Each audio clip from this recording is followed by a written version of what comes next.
ஆண்டவராகிய இயேசு கிறிஸ்துவின் நாமத்தினாலே உங்களை நான் வாழ்த்துகிறேன். இன்று நாளுக்குரிய வேத வசனம் சகரியா 9ஆம் அதிகாரம் 12ஆம் வசனம்.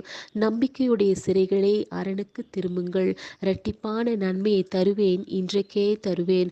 ஆம் பிரியமானவர்களே, நம்பிக்கையில்லாத வாழ்க்கையில் சிறைப்படுத்தப்பட்ட சூழ்நிலையில் எல்லாம் முடிந்தது என்று மன வேதனையில் அகப்பட்டு கொண்டிருக்கும் நம்மை பார்த்து கர்த்தர் சொல்லுகிறார், நம்பிக்கையுடைய சிறைகளே அரணுக்கு திரும்புங்கள் என்று.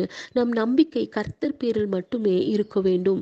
நன்மையான எந்த ஆசீர்வாதங்களும் உங்களுடைய வாழ்க்கையில் இல்லாமல் மனம் உடைந்தவர்களாய் அனைவராலும் கைவிடப்பட்ட நிலைமையில் காணப்படலாம். கர்த்தரிடத்தில் திரும்பி பாருங்கள். அவர் உங்களை விசாரித்து எந்த காரியத்தில் நீங்கள் சிறைப்பட்டு காணப்படுகிறீர்களோ அந்த சிறையிருப்பிலிருந்து ஒரு விடுதலையை தந்து உங்களுக்கு அரணான வாழ்க்கை தருவார். அது மட்டுமல்ல, நீங்கள் ஆண்டவருடைய பாதுகாப்பிற்குள் வரும் பொழுது இரட்டிப்பான நன்மையை தந்து எந்த தாமதமும் இன்றி உங்களை ஆசீர்வாதங்களினாலே அலங்கரிப்பார். ஆமேன்.